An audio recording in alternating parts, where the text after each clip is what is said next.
manfaat untuk anak-anak semua, gitu ya.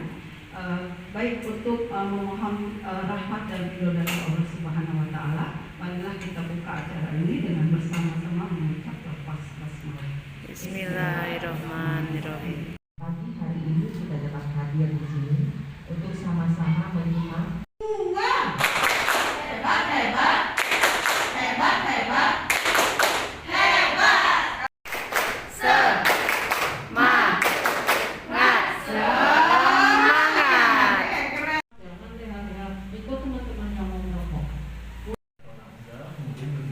dengan obat-obatan.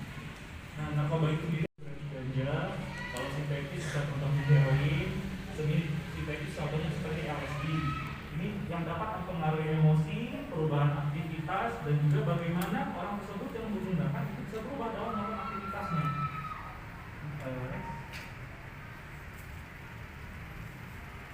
Dan kenapa ini disebut zat adiktif? Karena berat-berat ini akan menimbulkan ketergantungan atau kecanduan kepada penggunanya.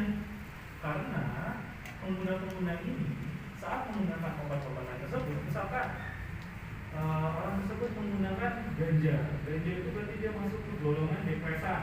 Depresan itu misalkan dia ingin cepat mengantuk atau dia ingin hidupnya tenang, orang yang banyak pikiran, yang mental health-nya terganggu kalau anak-anak sekarang, itu dia akan mencoba golongan depresan. Karena dengan dia menggunakan obat-obatan tersebut, dia seperti meninggalkan dunia ini untuk sementara. Jadi dia akan merasa tenang, dan dia nggak bisa tidur, dia jadi cepat tidur.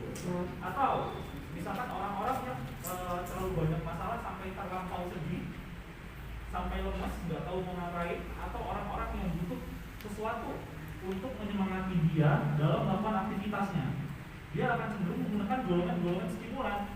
Karena saat dia menggunakan golongan-golongan stimulan, seperti contohnya heroin, ini akan memacu adrenalin dia, meningkatkan aktivitas dia, bisa 24 jam nggak ada capeknya, nggak ada tidurnya, tapi aktivitas berjalan terus. Dia biasa dipakai oleh selebritis. Nah, itu tujuan penggunaan obat-obatan terlarang tersebut. Atau dia mendepresi, menekan. Ini karena dia langsung menyebabkan efek pada sistem saraf pusat. Di otak kita itu ada namanya neurotransmitter.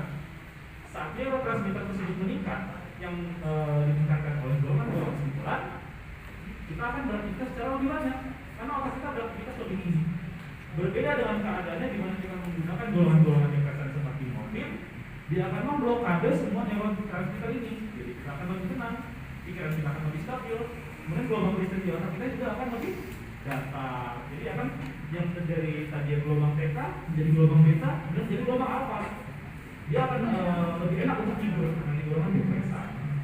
Ini misalkan coba-coba kalau kenalan nanti pas kalian udah 17 tahun, 18 tahun, terus kalian merantau di Jawa sana kan bebas ya. Kemudian kalian coba-coba kalau malam diajakin teman, yuk kita minum.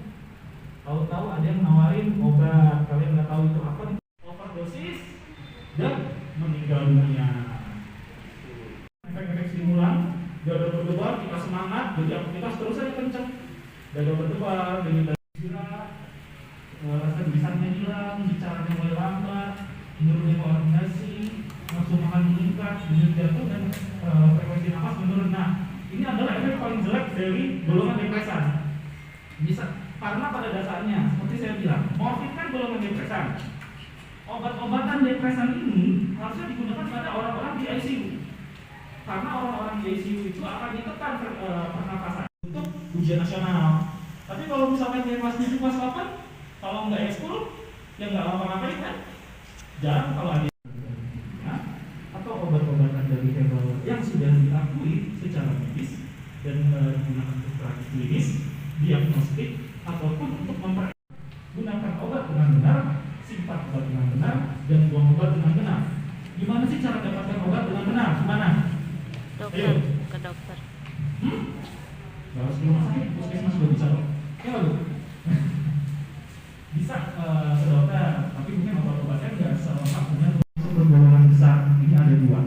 Karena dia punya satu cincin yang sama, namanya gugus beta laktam. Apabila bakteri tersebut sudah resisten terhadap gugus beta laktam tersebut, ya udah, jadi dia akan resisten terhadap dua golongan besar. Dua golongan besar ini oke kalau dia cuma resisten terhadap penisilin. Tapi kalau resisten terhadap golongan beta lactam yang biasa digunakan di rumah sakit, kalau pasiennya ternyata ada infeksi bakteri, terus mau dikasih obat apa?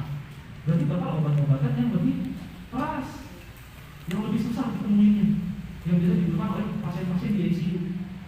Atau kalau ternyata resisten juga terhadap obat-obatan keras tersebut, berarti ini bisa sampai meninggal dunia.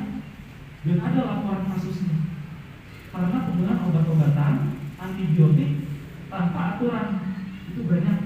Saya juga pernah dapat pasien datang sudah dengan pemeriksaan kultur ya. Kultur itu berarti dia dibiarkan, kemudian dites resistensi antibiotik. Udah pada resisten, sampai obat-obatan di klinik tersebut udah nggak ada lagi yang bisa untuk pasien tersebut.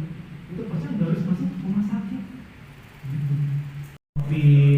MST itu obat-obatan narkotika. Nah, bagaimana sih cara menyukai obat rusak?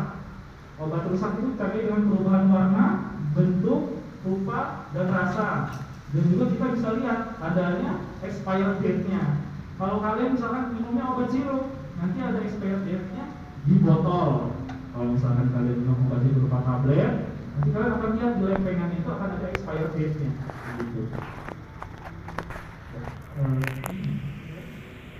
Sekian dari saya. Assalamualaikum warahmatullahi wabarakatuh.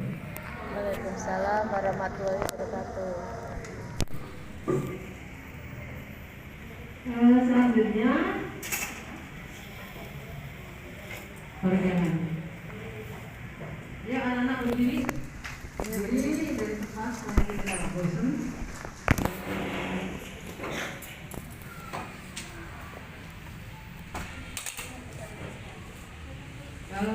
Saya tahu kalian pintar semua, kalian sudah pakai pramuka semua, berarti tertutup pramuka.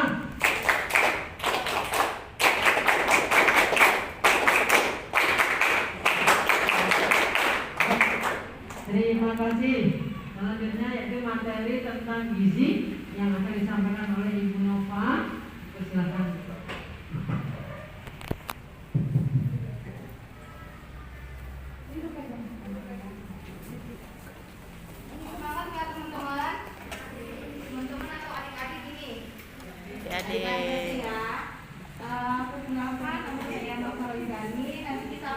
Tentang Frida Bina Gizi. Sebelumnya adik-adik sudah pernah tahu belum tentang Frida Bina Gizi? Sudah pernah ada pembinaan belum di sekolah?